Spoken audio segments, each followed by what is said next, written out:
Good morning, everybody. I'm Joe Horsecampster. Believe it or not, I am actually physically, as opposed to virtually, at the Autry. Yay! So this is my, I think, seventh time here. No, I'm just kidding. Anyway, thank you, everybody, for taking time out this morning. I hope everyone is well. I hope everyone is keeping healthy, and hope you can hear me fine. So a couple of things right off the bat. I am pleased and honored to give an overview of this exhibition, but I'll be honest that preparing for this tour has been a bit of a challenge. We worked on it as a team several months ago, came together, did some modifications, which I will talk about as we go along. And then I was looking at my calendar, I was saying, oh yeah, I'm giving a tour of this exhibition to the staff on Monday. But my timing was kind of a little bit off because yesterday I got married. And then so today I'm giving a tour. So it seems a little rough. It may be a little bit rough. So I beg you for your patience and hopefully for your understanding. So we're going to give a walkthrough of the exhibition and an overview. This is when I remember IC-RED, American Indian Art and Activism, California. So with Alcatraz happening in 1969, California became a hub of creative activity, freedom, and social activism. California Native artists, contemporary Native artists, in my opinion, as well as the opinion of many of my colleagues, have certainly been underrated in the sense of how California Native contemporary art has influenced larger national Native American art movement. California actually has had a phenomenal impact, and hopefully, as we walk through this, some of the works will stand out at us, and we'll be able to experience them that way. So this exhibition is about this from the 60s and 70s and all the way up to today, of how Native artists who are from California or have connection from California sort of come together and really give us a view of activism, and we're going to define activism in a reasonably different way than we normally think about it, as well as cultural revitalization, commentary, what's happening in the world around us. So our first section, we're going to walk over here. Oh, by the way, Rob is on camera. Hi, Rob, thank you. He's got this thing he moves around and it doesn't move with it. It's pretty fast.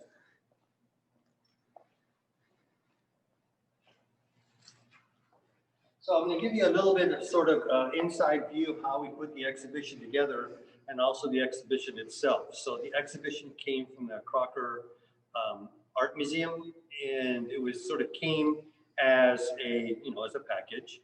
And as we looked at it, we decided to make some changes in the exhibition, which we felt that would probably suit our audience better, as well as suit the mission that we have here at the Autry. And one of those is we added sections. And one of the sections we added is this section right here, which we call First Light. And First Light honors and serves, honors women as a role as traditional knowledge keepers, as leaders, the foundation of the community. Now, historically, as well as today, in many traditional stories, women and the power of women often act as a force of nature. So in this painting here called Welcome Song by Judith Lowry, this depicts Frog Woman, who is married to Coyote. So we can see Frog Woman here, Coyote on the other side here.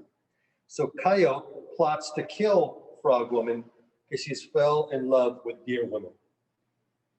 This loyalty has prompted Frog Woman to summon rain to flood the earth because of her sacred power.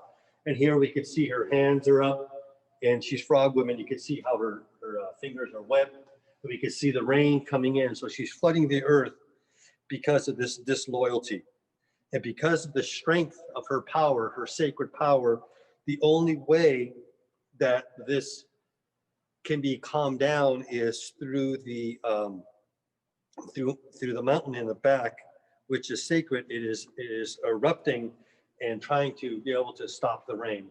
So what this tells us, it tells us not only about environmentalism, it also tells us about feminine power, and it also really shows how much women in traditional culture among Native people are sacred and they really have power.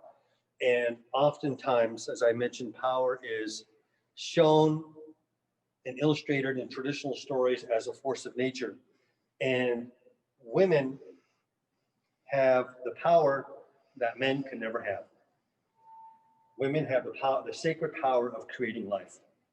So women in traditional culture are always honored for that. Okay, so we're going to move on.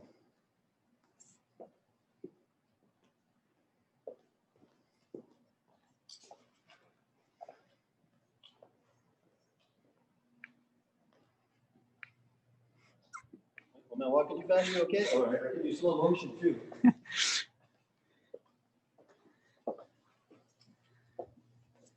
So this is my third time in the gallery, and you know, I came in when they were installing and walking around and looking at things, and in typical curatorial fashion, when the art crew installs something, you kind of stand like this, like you're really paying attention. I came here and I did a lot of that. But I must say, and total hats off to Gene, the designer, that this install is damn near, it's just so good. There's really a really nice, comfortable vibe to this gallery. The way things are laid out and the way they react and play off of each other. It's a beautiful install.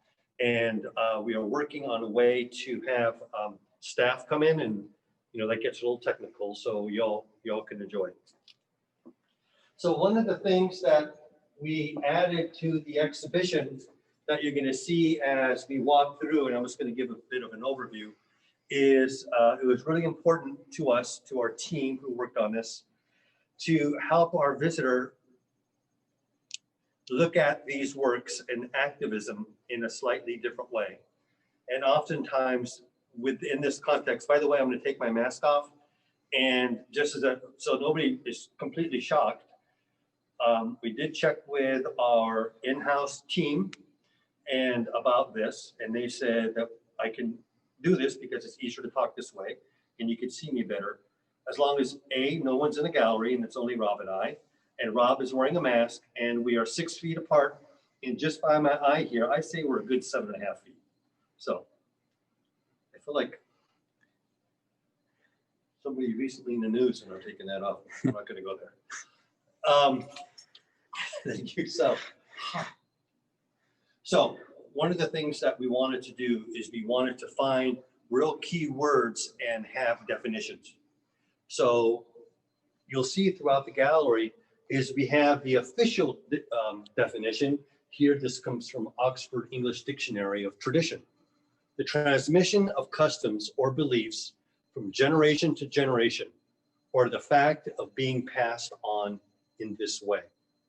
And then we wanted to bring a different perspective on it, because many people who are involved, communities, Native leaders, they have their own definition of how they're looking at these words based on the work that they're doing. This is Heather, a good friend of Heather and well-respected Heather Autry. She defines tradition as tradition describes the way things have been done historically. For Western culture, this is to be resisted and, quote, improved upon. For Indigenous culture, this is to be honored and valued and used as a foundation to build the future. So although Heather's definition certainly relates to the Oxford definition, we can see here there's a little bit of subtlety of difference. And I think that difference is really important as we explore and look at Native American history, culture, and art. So this next section, and this is a section that we modified from the original show and renamed it, called You're on Native Land. Native people have called California home since the beginning of time. With a 20th century relocation, brought in other Native folks in, creating this new intertribal community. So with relocation, Native people from all over the place came to California. Even for my own family, my grandfather, who I'm named after, came from Montana. He came to California, and later my father followed him. So with this influx of Native people, new Native people to California, it sort of redefines of identity. Instead of it being just sort of tribal with all these groups coming together, it becomes intertribal. It becomes this identity of Native America that involves many tribes as opposed to just a singular tribe. And through that, this definition, it certainly impacts how the community sees itself. It certainly impacts how one how identifies themselves, and that also thrown into, as the world is changing quickly, how Native people define themselves. So we're going to focus on this work over here by Jean Lamar. This is entitled Virnade Indian Cowboy. So we can see here, and again, this is about identity. We can see here how this Indian cowboy, and as one historically thinks about Native folks, they don't necessarily think about them as being cowboys, but in this sense, we certainly bring all these things together. So, for example, obviously we see the Native person. We see when they're fancy shades, they're from France. We see a cowboy hat, Native people on their shirt. And as we look into the reflection of the shades, we can see these sort of two layers of not only identity, but also technology. So for example, on this side, we see a bald eagle, and on this side, we see jets. So it's as though these two worlds are coming together to give more of a nuanced approach to identity. All right.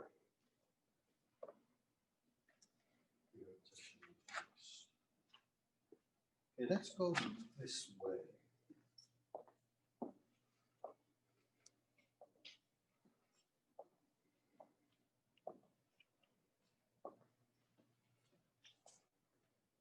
So this next section,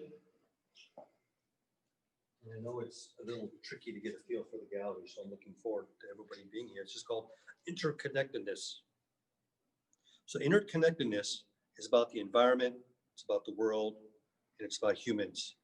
And through this relationship between the three, it's based on Native American belief system. And the works in this section address these concerns through the lens of the artist. So, for example, if we look at this work right here, this is by one of my favorites who I recently got to know, and she was interviewed on one of our Insta chats the other day. Elle Frank, looking at this piece right here. Here we can see at the top, we can see the coyote, which is often defined as a trickster in many Native cultures, in full regalia, standing on top of the world. You can see he's holding feathers in each hand. He looks down and sees reminders of today's culture: firing bullets, oil, what do you call them? Oil pumper things, oil rigs. Sorry. We see a laptop. We see fast food. You can see there's a hamburger in there, and we can see all these other things that are very much destroying the environment. And also here we see the U.S. flag. And the U.S. flag here takes certainly an anthropomorphic or a zoomorphic figure, where the eyes ends up being a dollar symbol, and the lower red stripe has teeth on it. So what Elle Frank is reflecting on, and also in the upper right, we can see the flag and the moon as well.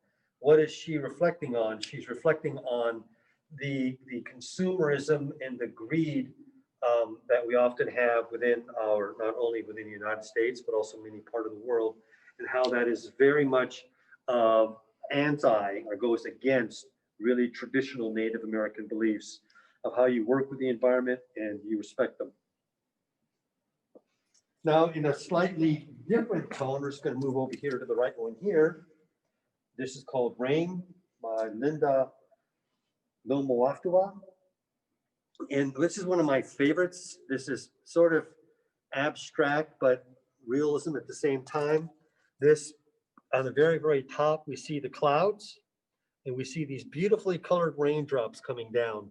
And the way that she did it, almost the way it's layered is just beautiful. We can see the earth down below and a little bit of green, as well as these rain kind of coming off the side. And what she is using here, she's not only using rain, using the mixing colors to really make it more vibrant, but also reflecting on the history of drought in California that's clearly tied to global warming.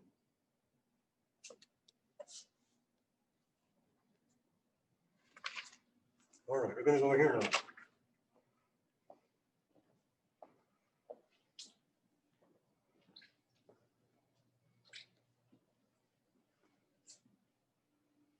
So I just want to point out another definition by my friend Miranda Lewis, brilliant, and actually she used to work at NMAI. This cultural reclamation. The Indigenous Reclamation Initiative is cutting-edge work that aims to empower our people to exercise their jurisdiction so they may once again flourish as governments and nations. This is from the Association of Iroquois and Allied Indians. Miranda's definition is the awakening of dormant knowledges through prayer, study, and collaboration. And that works perfectly with this next section that we have called Native Knowledge. And native knowledge is the idea that tribal, personal, family, however one wants to define it, knowledge is passed down from one generation to the next. And with each generation contributing their own knowledge to it. So this knowledge is not static, but is constantly moving and changing and growing. And this knowledge, of course, is passed down through the generations and given to the community for the betterment and for the continuance of the community. These stories often tell of sustenance, technology, and its origin of the world. Many artists in the 60s and 70s, California Native artists, used painting to record their stories, their traditional stories.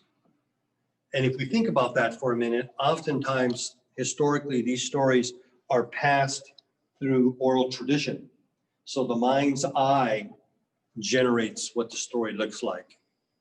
But by painting these, the story becomes visual. In a certain sense, it becomes alive. And I would argue, as well as the team who put this together, that by recording these stories in such a visual way is certainly activism within itself. It's activism of preserving these stories, of ensuring that these stories are for the next generation and they continue on. So with this work called The Cycle of Life by Frank Day, this illustrates the interconnectedness of the natural world. So here we can see a fallen log that provides nutrients for the mushrooms. And goes from log to the mushrooms to the man. So it's a cycle. And also the fallen log contributes to the insects. Here we see ants. And the way that he sort of painted this, the way everything sort of flows together, certainly has a very nice feel to it. So this is more about the cycle, the life cycle. And in the back left here, also contributing to it, we can see some deer back here. You can see, just looking here, looks like we can see a buck in the doe back there.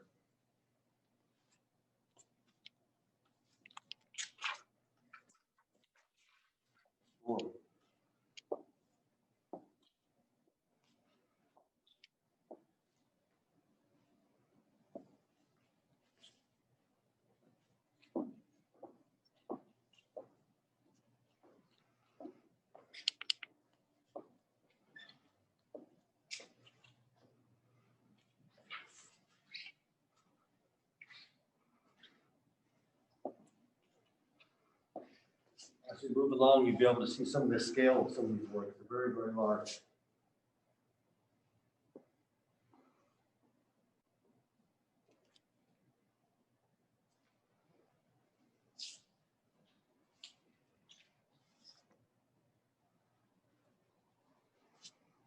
So this next section is called cultural inspirations.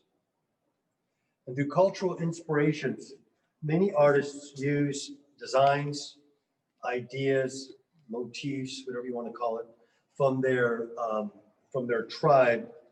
They get them, reuse them as inspiration, redesign them, maybe even modify them and incorporate them into the art. So what often it does is it gets a something that maybe we've seen. Actually, I'm sure we have thousands of these in our collection. And in this section, and many Native artists still do this today, is they get these designs and they sort of remodify them, and it re-energizes them and makes them more accessible to Native people and to the audience today. So one of my favorite works, and I just because I see this in the book and I see it on digital, and I keep neglecting to remember how small this piece is. We're going to go over here.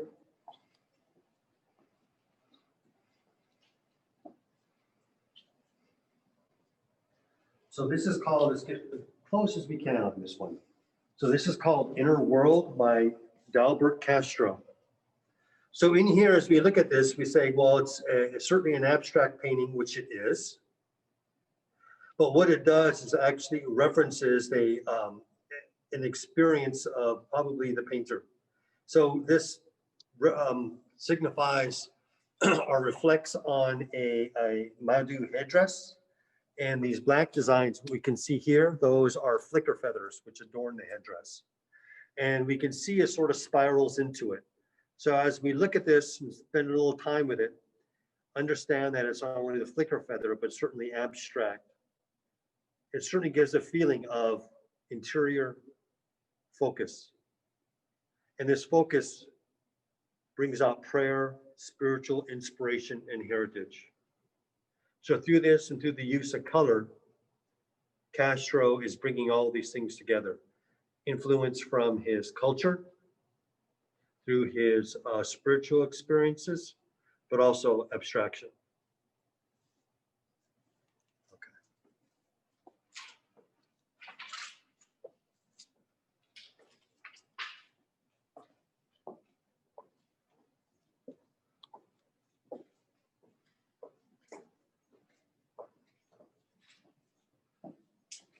So this next section that we are in here, we call California's Genocide. U.S. state and local governments assault on Native Americans in California as the focus. With 370 plus large-scale massacres, bounties, rewards, etc., disease, forced Christianity has had a dramatic effect on Native people, not only historically, but also today. And the work that we're going to focus on is actually the work that you're looking at here, Rob. This is called May You Do Walk, again by Dalbert Castro. This reflects on the 1862 forced relocation of the Maidu to the Round River Indian Reservation. When they arrived at their destination, settlers killed about 45 of them. Many fled, but many of them were brought back. In the background, at Sutter Buttes near Yuba City, in the background are the Spirit Mountains, which we can see over here, and here we can see a guy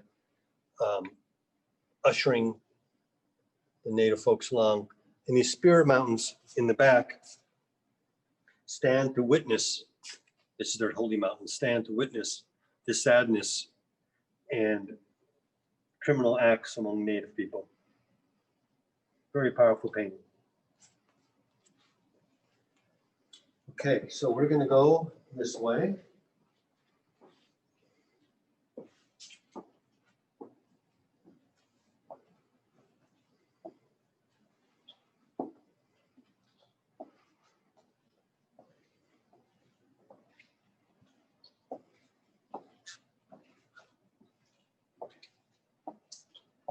To focus in on this one, and this is going to reflect our last section of the exhibition that we're going to talk about today. This is Advocacy from the Oxford English Dictionary. Public support for or recommendation of a particular cause or policy. Heather's quote is using your voice to the benefit of those who are voiceless. And that reflects in this next section. And this is a section that we added. This honors a man by the name of Frank LaPena. Frank was, he worked with the Crocker, and he was really the curator of this exhibition.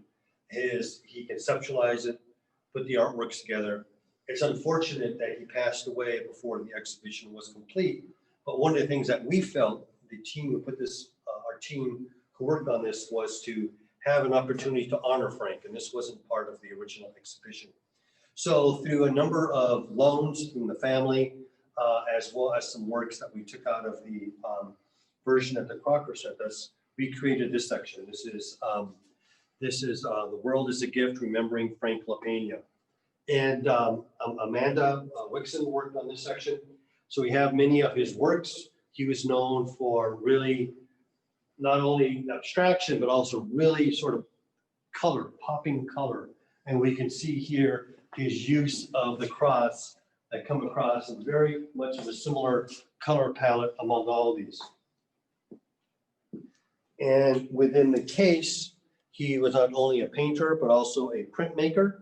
He created some artist designs books of very limited production.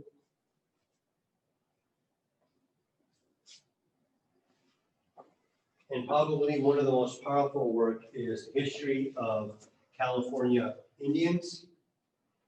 These are all prints, and they are dates, important dates of Native American history. So for example, this is 1848 gold rush, land destroyed, Indians killed. So this is a record of the history between the state and its citizens and California Native folks historically. All of the really bad and tragic things. And he's recording that, and you can see the faces are not only Native, but you can see the way that he did them almost sort of has a skull appearance to them. And at the end, he reflects all of the people that were important to him and that certainly contributed to today. And the work, a person everyone here may recognize, there was an exhibition about her a while ago, is Mabel McKay. So it's a very, very powerful work.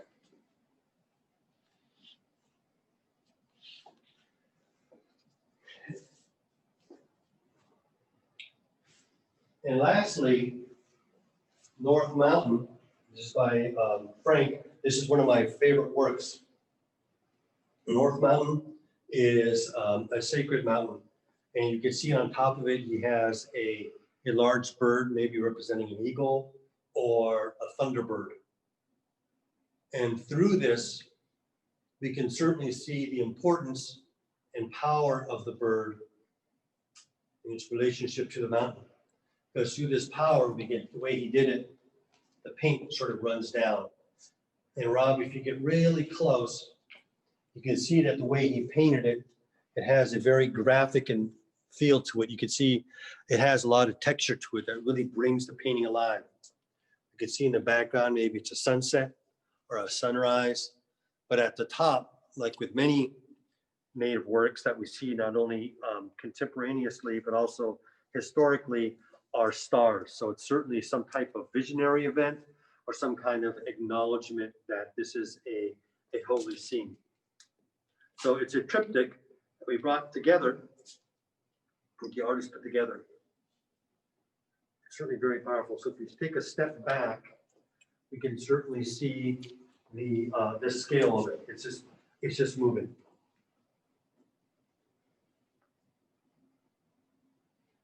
Okay, so the last thing I'm going to talk about today, and this is on our website, is the Alcatraz logbook, which, well, is a logbook of Native Americans who participate, or many who went to Alcatraz. It was at the pier and they signed in. So this is really important. This is not part of the exhibition. This is on loan to us, but it certainly comes from the time period that many of these works were done. And as I mentioned in the beginning, how 1969 and Alcatraz really brought a lot of Native people from other places together. And this book certainly reflects that. So we can see all the individual typing, and I think is it this one? Okay. Yeah. If you look in here, I think that's right. Somewhere in here, I believe this is a page that has Wilma Mankiller. She came to Alcatraz, and that was certainly influential for her. And she became probably one of the most well-known and prominent Native women in the 20th century. So we have a large presence of the logbook online and on the blog, and this is really the first time that it has been available for public. So 10:40. Thank you, everybody. I hope you all get a chance to see it. It's a gorgeous show, and everybody be safe and have a good day. Thank you.